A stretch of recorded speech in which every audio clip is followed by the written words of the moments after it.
நான்காவது கலிமா தௌஹீத்.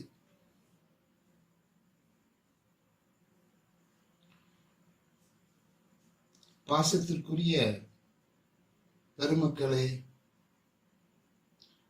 கலிமாக்களை ஓதுவதினால் அல்லாஹு தாலாவாகின்றவன் மகிழ்ச்சி அடைந்து கணக்கிலடங்காத நன்மைகளை கொடுக்கிறான் என்பதை நாம் அறிந்த மக்களாக இருக்கின்றோம்.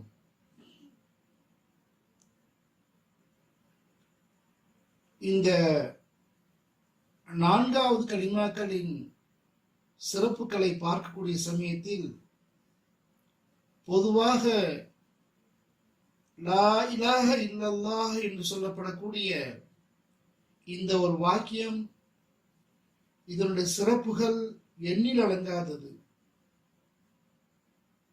நாம் ஒரு ஹதீஸ்ல பார்க்கின்றோம், நீங்கள் ஒவ்வொரு ஃபர்லு தொழுகைக்கு பிறகும் லா இலாஹ இல்லல்லாஹு வஹ்தஹு லா ஷரீக லஹு லஹுல் முல்கு வலவுல் ஹம்து வஹுவ அலா குல்லி ஷைஇன் கதீர் என்று 10 தடவை ஓதிக்கொள்ளுங்கள். அதனால் ஓர் அடிமையை உரிமை விட்ட நன்மை கிடைக்கும் என அறிவிக்கப்பட்டுள்ளது. இதே கலிமாவுடைய சிறப்புகளை நாம் பார்க்கக்கூடிய சமயத்தில் சொன்னார்கள் பெருமானார் ஸல்லல்லாஹு அலைஹி வஸல்லம் அவர்கள்,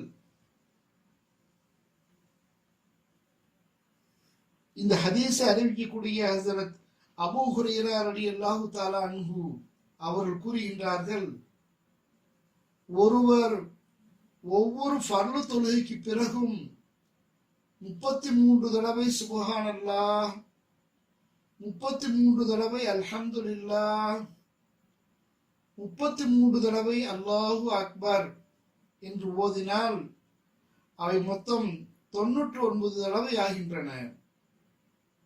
100ஐ பூர்த்தியாக்க லா இலாஹ இல்லல்லாஹு வஹ்தஹு லா ஷரீக லஹு லஹுல் முல்கு வலஹுல் ஹம்து வஹுவ அலா குல்லி ஷைஇன் கதீர் என்று ஓதி முடித்தால் அவருடைய பாவங்கள் கடல் நுரை போன்றிருந்தாலும் அவை மன்னிக்கப்படும் என ரசூலுல்லாஹி ஸல்லல்லாஹு அலைஹி வஸல்லம் அவர்கள் அருளினார்கள். இந்த ஹதீஸில் 3 கலிமாக்கள் ஒவ்வொன்றையும் 33 தடவையும் லா இலாஹ இல்லல்லாஹு வஹ்தஹு என்பதை ஒரு தடவையும் ஓத வேண்டும் என்பதாகவும் கூறப்பட்டுள்ளது. நாம் இந்த கலிமாக்களை அதிகமாக ஓதி நம்முடைய தேவைகளை அல்லாஹு தாலாவிடத்தில் முறையிட்டு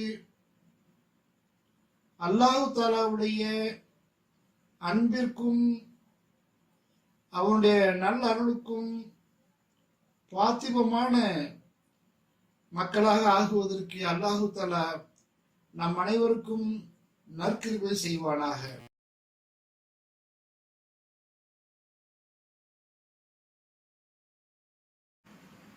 நாலாவது கலிமா தௌஹீத், ஏகத்துவம்.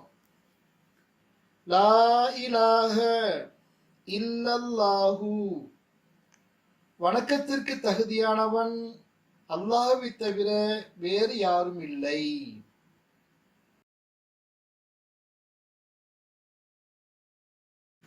வஹ்தஹு, அவன் தனித்தவன்.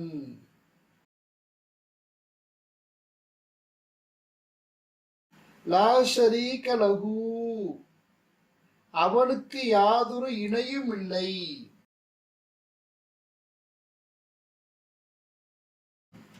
லஹுல் முல்கு, அரசாட்சி முழுவதும் அவனுக்காக இருக்கும்.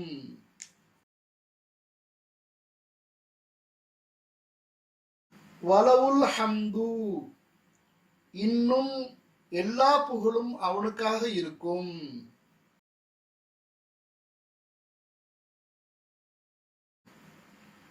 யுஹ்யீ இறந்தவர்களை உயிராக்குவான்.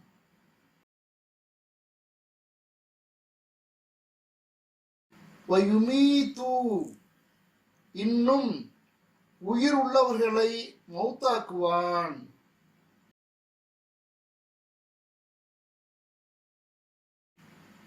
பியதிஹில் ஹைரு நன்மைகள் அனைத்தும் அவன் வசமாக இருக்கும்.